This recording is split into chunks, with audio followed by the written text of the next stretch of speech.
আমার ধারণা আপনারা মোটামুটি সবাই স্বীকার করবেন যে এই যাবৎকালে আমাদের জীবদ্দশায় দেশের বিভিন্ন রাজনৈতিক দল তাদের যার যার অবস্থান, কখনো আওয়ামী লীগের অবস্থান ভালো হয়েছে, কখনো বিএনপির অবস্থান ভালো হয়েছে, এই দুটি আমরা দেখেছি, কখনো বা জাতীয় পার্টির অবস্থান ভালো হয়েছে। কিন্তু আমি মনে করি যে জামাতে ইসলাম নামে যে দলটা আছে, সেই দলটার সবচেয়ে ভালো সময় আমার বিবেচনায় এখন চলছে। এতটা ভালো অবস্থানে তারা কখনোই ছিল না। কেউ কেউ হয়তো বলবেন, কেন 2001-এ যখন বিএনপি ক্ষমতায় গেল তখন তো জামাতের 2জন মন্ত্রীও ছিল, তারা ক্ষমতার শেয়ারে ছিল, ক্ষমতার তারা ছিটে ফোটা স্পর্শ পেয়েছে। কিন্তু তারা এককভাবে ক্ষমতায় যেতে পারবে অথবা যারা ক্ষমতায় যাবে তাদের মধ্যে প্রধান দল হিসেবে জামাত থাকবে, যে জোটের মাধ্যমে যারা যাবে ক্ষমতায়, সেই জোটের প্রধান দল হিসেবে জামাত থাকবে, এমন কোনো সম্ভাবনা আমি অন্ততপক্ষে আমার জীবিতকালে দেখিনি। কিন্তু তেমনই একটা সম্ভাবনা এই সময়ে কেন যেন অনেকে ভাবছেন যে বোধহয় জামাত পেয়েছে। তো জামাত এই সুযোগটা সদ্ব্যবহার কি আদৌ করবে? করলে কিভাবে করবে? জামাত আগে যতবার যেভাবে ছিল, জামাত কিন্তু দাপটের সঙ্গে ছিল। আমি মনে করি জিয়াউর রহমান যখন ক্ষমতা নিলেন তারপরের থেকেই জামাত ধীরে ধীরে কিন্তু নিজেদের মতো করে দাপটের সঙ্গেই তারা রাজনীতি করতে পেরেছে, তারা স্বাধীনভাবে রাজনীতি করতে পেরেছে, কিন্তু কখনোই ক্ষমতায় যাওয়ার মতো সম্ভাবনা তৈরি করতে পারেনি। এখন পারলো কেন? আমার বিবেচনায় পেরেছে এই কারণে যে তাদের উপর আমি মনে করি গত 15 বছর আওয়ামী লীগ সরকার, আওয়ামী লীগের যে সরকারটা ছিল, তারা জামাতের উপর অন্যায় করেছে। এই অন্যায়টা দেশের সাধারণ মানুষ ভালোভাবে নেয়নি, যে কারণে যারা নাকি সবসময় নিপীড়িত থাকে তাদের প্রতি সাধারণ মানুষের এক ধরনের সিম্প্যাথি কাজ করে। সেই সহানুভূতি জামাতের জন্য একটা ইতিবাচক উপাদান হিসেবে যুক্ত হয়েছে। আরো একটা ঘটনা ঘটেছে, সে ঘটনাটা হলো যে জামাত এই সময়টাতে নিজেদেরকে নানাভাবে, যেহেতু তাদের প্রকাশ্য রাজনীতি করার অতটা সুযোগ সুবিধা ছিল না, তারা নিজেদের মতো করে তাদের দলটাকে গুছিয়ে নিতে পেরেছে। এবং গুছিয়ে নেওয়ার মাধ্যম হিসাবে তারা তাদের যে টেকনিকটা, যে বিভিন্ন জায়গায় বিভিন্ন সেক্টরে নিজেদের লোকগুলোকে তারা স্থাপন করতে পেরেছে, বসাতে পেরেছে। শিবির ছিল অন্য চেহারা ছিল, ছাত্রলীগের মধ্যে শিবির ঢুকে গিয়েছিল, তারপরে তারা রাজনীতির সঙ্গে ছিল এবং তাদের নীতিগত যে আদর্শের ব্যাপারটা সেটাকে তারা চালু রাখতে পেরেছে এবং সব জায়গায় প্রশাসনের সমস্ত জায়গায় তারা এই কাজগুলো করতে পেরেছে, যার সুফল তারা এখন পাচ্ছে। এখন দেশের গুরুত্বপূর্ণ জায়গায় জামাত তাদের যে প্ল্যান্টেড যে ক্যারেক্টারগুলো আছে সেগুলোকে বসাতে পেরেছে এবং তারা এখন সব জায়গায় এক ধরনের প্রভাব বিস্তার করছে। তার মানে পরিবেশটা কিন্তু তাদের অনুকূলে এখন আছে। এই অবস্থায় জামাতের সবচেয়ে দুর্বলতার দিকটা কোথায়? আমি মূলত আজকে জামাতের রাজনীতি নিয়ে কথা বলবো, এই জন্য আলোচনা করছি আর কি। জামাতের সবচেয়ে দুর্বলতার দিক কোনটা? আমি মনে করি দুর্বল দিকটা হলো তাদের 71-এর স্বাধীনতার যুদ্ধে তাদের ভূমিকা আসলে কি ছিল, সেই বিষয়টা নিয়ে যখন আলোচনা ওঠে তখন জামাত যে চুপ করে থাকে, আমি মনে করি এটা হলো জামাতের সবচেয়ে বড় দুর্বলতা। প্রথম থেকে কয়েকদিন চেষ্টা করা হয়েছিল, যেহেতু আমি আগেই বলেছি এই যে ছাত্র আন্দোলনের মাধ্যমে সরকারের যে পতন ঘটলো, এখানেও কিন্তু জামাতের যে ছাত্র সংগঠন ইসলামী ছাত্র শিবির তাদের গুরুত্বপূর্ণ ভূমিকা ছিল এবং সেই ভূমিকা ছিল বলেই তারা কিন্তু একটা ন্যারেটিভ মানুষের মধ্যে একটা চিন্তা, একটা বিকল্প চিন্তা হিসেবে 71-এর বিকল্প হিসেবে জুলাই আগস্টের যে আন্দোলন, সে আন্দোলনকে দাঁড় করানোর একটা চেষ্টা তারা কিন্তু করেছিল এবং বেশ জোরে সোরেই করেছিল এবং অনেকে এমনও ভেবেছিলেন বোধহয় তারা সেটাকে বাস্তবায়নও করতে পারবে। কিন্তু যে কোনো কারণে হোক আমার মনে হয়েছে তারা নিজেরাও বুঝতে পেরেছেন যে 71-এর বিকল্প 2024 নয়, এটা তারা বুঝতে পেরেছেন।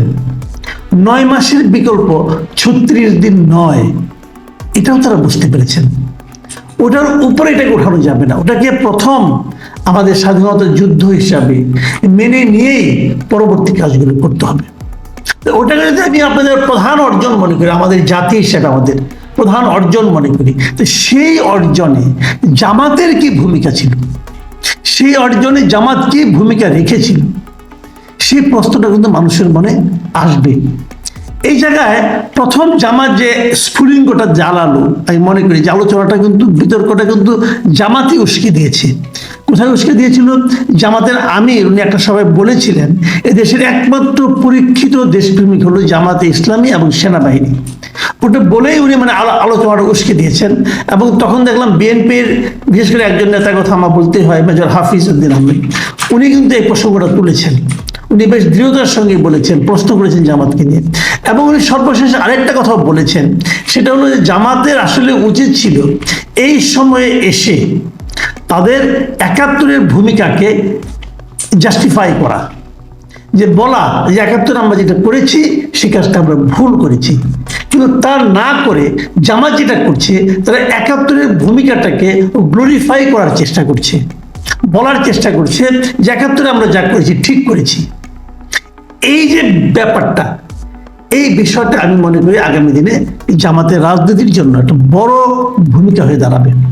আজকে দেখলাম যে মানবজমিন পত্রিকা একটা রিপোর্ট করেছে। রিপোর্টটার শিরোনাম এ ধরনের, ৭১ প্রশ্নে জামায়াতের নতুন আলোচনা, আসতে পারে সিদ্ধান্ত। এটা আসলে অনেকদিন ধরেই চলছিল যে ৭১-এর ভূমিকাটা নিয়ে জামাত কিছু একটা বলবে, আত্মসমালোচনা করবে অথবা জনগণের কাছে ক্ষমা চাইবে। এটা অনেক আগে থেকে কিন্তু এরকম একটা প্রক্রিয়া চলছিল। জামাতের একজন আইনজীবী ছিলেন ব্যারিস্টার রাজ্জাক আলী, উনি তো সরাসরি এটা বলতেন যে আমাদের উচিত ৭১-এর ভূমিকাটাকে আমাদের ভুলটা স্বীকার করে নেওয়া। কিন্তু ওই সময় জামাতের যারা নাকি শীর্ষস্থানীয় নেতা ছিলেন, ওনারা সেটা কখনোই করতে চাননি। ওনারা গর্তমি করেছেন, কারণও আছে, কারণ ওনারা ওই ভূমিকাতে ছিলেন, খারাপ ভূমিকা ওনারাই ছিল, ওই ব্যক্তি হিসেবে ওনারাই ছিলেন। কিন্তু জামাত এখন যারা করেন, এমনকি জামাতের বর্তমান যিনি আমির, ওনারাও তো ৭১-এর বয়স, উনি নাবালক ছিলেন, উনি নিজেও বলেছেন যখন আমি শিশু ছিলাম।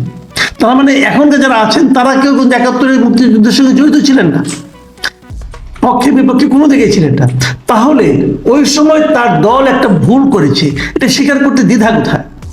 সমস্যাটা হলো কি, আমাদের দেশটা এমন, এখানে কেউ নিজের অপরাধ, নিজের ভুল স্বীকার করতে চায় না। যেমন ধরুন গত বেশ কয়েকদিন ধরে যে আলোচনাটা খুব উঠছে, সেটা হলো যে এই যে গত 15 বছর আওয়ামী লীগ যে দুঃশাসন চালিয়েছে, আওয়ামী লীগ কি একবারের জন্য বলেছে যে তারা কাজটা ভুল করেছে? এমনকি জুলাই বিপ্লবের সময়, জুলাইয়ের 5 তারিখের পর থেকে, জুলাইয়ের 1 তারিখের পর থেকে যে 36 দিন ধরে আন্দোলনটা হয়েছে, এই সময়ে তাদের ভূমিকাটা যে খারাপ ছিল তারা কি একবারও স্বীকার করেছে? এমনকি তারা যে 15 বছর লুটপাট করেছে, তারা যে এদেশ থেকে ধন সম্পদ বিদেশে রপ্তানি করে চুরি করে নিয়ে যেতে এস আলম সহ বিভিন্ন ব্যক্তিকে সহায়তা করেছে, এটা যেটা অন্যায় ছিল দেশের প্রতি, দেশের জনগণের প্রতি, এটাকে আওয়ামী লীগ একবারও স্বীকার করেছে? কোনো পর্যায়ের লোককে স্বীকার করতে দেখেছেন? দেখেননি। এই জায়গাটাতে কিন্তু আমাদের পলিটিক্যাল পার্টিগুলো ভুল করে। ভাই আপনারা তো ভুল করেছেন, আপনারা তো অন্যায় করেছেন, তো স্বীকার করতে দ্বিধা কেন? এই কারণে করে না যে এই দলগুলো নিজেদের নেতৃত্বকে টিকিয়ে রাখতে চায়। তারা মনে করে স্বীকার করলে পরে আওয়ামী লীগের হয়তো লস হবে না, কিন্তু ওই নেতৃত্বের লস হবে। হয়তো শেখ হাসিনা আবার আসতে পারবে না, হয়তো আওয়ামী লীগ আসবে শেখ হাসিনাকে বাদ দিয়ে। তারা এটা চায় না, কারণ শেখ হাসিনার যারা অনুগত, যারা এই সুবিধাপ্রাপ্ত ব্যক্তি, যারা বিপুল অর্থ সম্পদ কামিয়েছেন, তারা শেখ হাসিনাকেই বারবার চান। অনেককে বলতে শুনেছি, আমরা অনেক ব্যবসায়ীদের বলতে শুনেছি যে শেখ হাসিনা, প্রথমত শেখ হাসিনা, দ্বিতীয়ত শেখ হাসিনা, কেউ বলেছে সারা জীবন শেখ হাসিনা, মৃত্যুর আগ পর্যন্ত শেখ হাসিনা, মৃত্যুর পরেও শেখ হাসিনা। তারা অবশ্যই ইদানিং ডিগবাজি মারছেন, এটাও আমরা দেখছি। আমাদের দেশ তো, এখানে অনেক নাটকই দেখতে হয়। তো যা হোক, কিন্তু যতক্ষণ পর্যন্ত আপনি অপরাধটা আপনি স্বীকার না করবেন, ততক্ষণ পর্যন্ত আপনি যার প্রতি অপরাধ করেছেন, মানে জনগণের প্রতি অপরাধ করেছেন, জনগণ আপনাকে ক্ষমা করবে কেন? করবে না তো। আর স্বীকার করলে আপনার লসটা কোথায়? সারা দুনিয়ায় কিন্তু এরকম নিজেদের অপরাধ স্বীকার করার একটা ব্যবস্থা আছে, একটা রীতি আছে, আমাদের এখানে নেই। কিন্তু যেমন বিএনপিও কিন্তু একই জিনিস, আমি বিএনপি প্রসঙ্গটা বলে নিই। বিএনপিও কিন্তু 2001 থেকে 2007 পর্যন্ত, 6 পর্যন্ত ওনারা যা করেছেন, এবং তত্ত্বাবধায়ক সরকারকে নষ্ট করার জন্য ওনারা যে সমস্ত মতলব করেছিলেন, যে সমস্ত মানে মতলবী পদক্ষেপ নিয়েছিলেন, সেগুলোর ব্যাপারে ওনাদের উচিত ছিল কিন্তু দুঃখ প্রকাশ করা, স্বীকার করা যে আমরা ওগুলো ভুল করেছি। সেটাও বিএনপিকে আমি করতে দেখি না, কিন্তু এটা করা উচিত। এটা করলে জনগণ খুশি হয়। জনগণ, বাংলাদেশের জনগণ কিন্তু ক্ষমা করে দিতে চায়, কিন্তু আপনি যদি ক্ষমাই না চান তাহলে কিভাবে ক্ষমা চাইবেন, ক্ষমা করবে তারা? আমি মনে করি এই জায়গায় জামাতের একটা সুবর্ণ সুযোগ। জামাত কিন্তু পারে, জামাত কিন্তু বলতে পারে যে আমরা যে ভুলটা করেছি, ৭১ আমাদের দল ভুল করেছে, আমরা সেটাকে ভুল হিসেবে মেনে নিচ্ছি, এবং যদি আমাদের যারা কারো অন্যায় হয়ে থাকে, কারো দ্বারা ক্ষতিগ্রস্ত হয়ে থাকে আমাদের কারণে, আমরা তাদের কাছে ক্ষমা চাচ্ছি। এতে জামাতের রাজনীতি আমি মনে করি উন্নত হবে। কিন্তু আমি কাউকে কাউকে এখন বলতে দেখছি যে ৭১টাই আসলে খারাপ ছিল, ৭১টা ভারতের একটা ষড়যন্ত্র ছিল, ভারত চেয়েছিল পাকিস্তানকে ভাগ করতে, এই জন্য ভারত সেটা পেরেছে। এই সমস্ত কিন্তু বিতর্কিত বিষয়, কারণ এটা হতে পারে, আমি এটা কিন্তু একদম উড়িয়ে দিচ্ছি না। ভারতের যে ধরনের কোনো মতলব ছিল না আমি তা বলবো না, কিন্তু যদি ভারতের মতলবটা সঠিকও হয়ে থাকে, তারপরেও আমি বলবো যে পূর্ব পাকিস্তান এবং পশ্চিম পাকিস্তানের মধ্যে যে বৈষম্য ছিল, ওরা পশ্চিমারা যে আমাদের উপর নানা রকম শোষণ করতো, তার কোনোটাই তো মিথ্যা ছিল না। মিথ্যা হলে তো এই জনগণ মাঠে নামতো না। আপনি বিভ্রান্ত করে একটা জাতির একটা অংশকে বিভ্রান্ত করতে পারবেন, পুরো জাতিকে বিভ্রান্ত করা যায় না। তো এই জিনিসটা আপনাদেরকে বুঝতে হবে। আমি মনে করি জামাতের এটা একটা সুবর্ণ সুযোগ।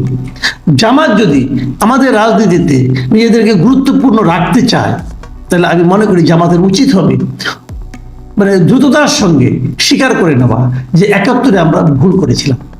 যদি আপনি ৭১ ভুলটা স্বীকার করেন, তাহলে কিন্তু আপনি একমাত্র বর্তমান সময়ে প্রাসঙ্গিক রাজনীতি করতে পারবেন। তাহলে আপনারা ওই প্রশ্নটাও তুলতে পারবেন যে মানবতা বিরোধী অপরাধের নামে আপনাদের উপর যে ইনজাস্টিস করা হয়েছে, কেউ কেউ যে অপরাধী ছিলেন না তা না, ছিলেন, তাদের বিচার ঠিক আছে, কিন্তু অনেককে তো বিচার করা হয়েছে যারা নাকি অপরাধী ছিলেন না, আসলে তাদের অপরাধ ছিল তারা জামাত কেন করে, অতএব তাদেরকে ফাঁসিতে ঝোলাতে হবে। এই কাজও তো হয়েছে দেশে, আওয়ামী লীগ সরকারই করেছে।